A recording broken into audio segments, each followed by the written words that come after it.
Bonjour et bienvenue à notre méditation quotidienne. Nous sommes aujourd'hui le mardi dans l'octave de Pâques. Convertissez-vous et que chacun de vous soit baptisé au nom de Jésus-Christ. Que toute la maison d'Israël le sache donc avec certitude. Dieu l'a fait Seigneur et Christ, c'est Jésus que vous avez crucifié. Telles sont quelques-unes des premières déclarations de Pierre à la foule rassemblée devant le cénacle le jour de la Pentecôte. L'apôtre Paul dira plus tard que la parole de Dieu est comme une épée à deux tranchants. Elle pénètre au plus profond du cœur et ne laisse pas dans l'indifférence. Il en est de même pour ses premiers auditeurs.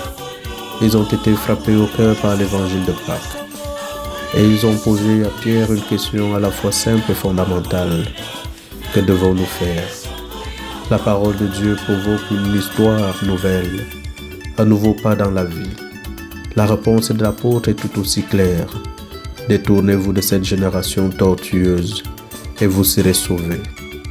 L'apôtre ne fait pas la condamnation habituelle et lasse de l'époque actuelle, peut-être avec la nostalgie du bon vieux temps. Il ne récite pas non plus une formule abstraite de catéchisme. Il propose l'évangile comme une force de changement. En effet, l'évangile de Pâques est comme un levain qui transforme la société, une énergie qui change les cœurs et crée une nouvelle fraternité. Ce jour-là, l'Église est née. La parole de Dieu que Luc propose comme sujet historique a commencé à rassembler autour de Jésus ressuscité le premier groupe d'hommes et de femmes qui ont décidé de devenir ses disciples. Nous pouvons dire que c'est ce qui se peut répéter de génération en génération et que cela doit se reproduire aujourd'hui. L'Église est née et grandit toujours de cette manière.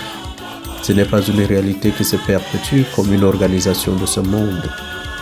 Il est décisif que l'Évangile soit à nouveau prêché, qu'il y ait des hommes et des femmes qui l'entendent et qui laissent leur cœur être touché par la parole de Dieu. Marie est toute douleur, seule dans la recherche de celui qu'elle aime.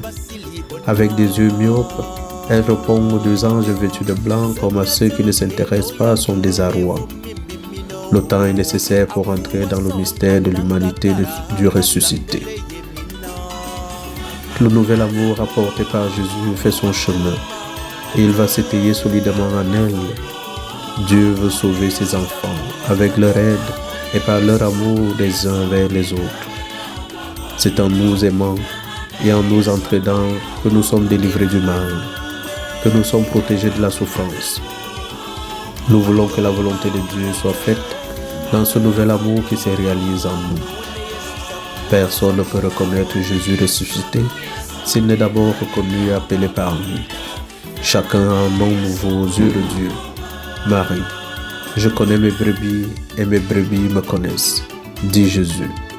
C'est Jésus ressuscité qui au matin de Pâques s'adresse à Marie-Madeleine et entre en relation avec elle.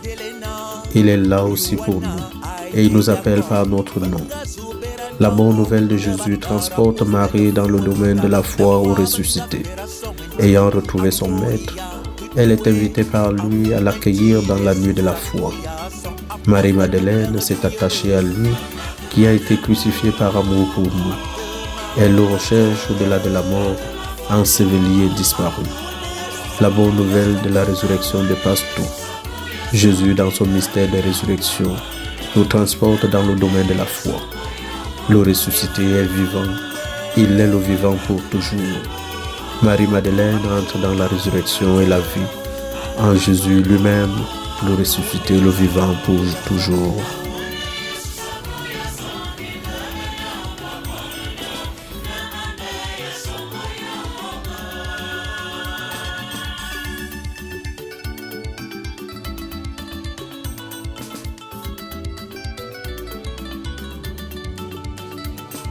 Apostel bois beferne pobone binga basusu bachia montong ando betu sangache embilo a akoku hasong efue ayaben basu yaben dong binga amune yesapu yasamu efue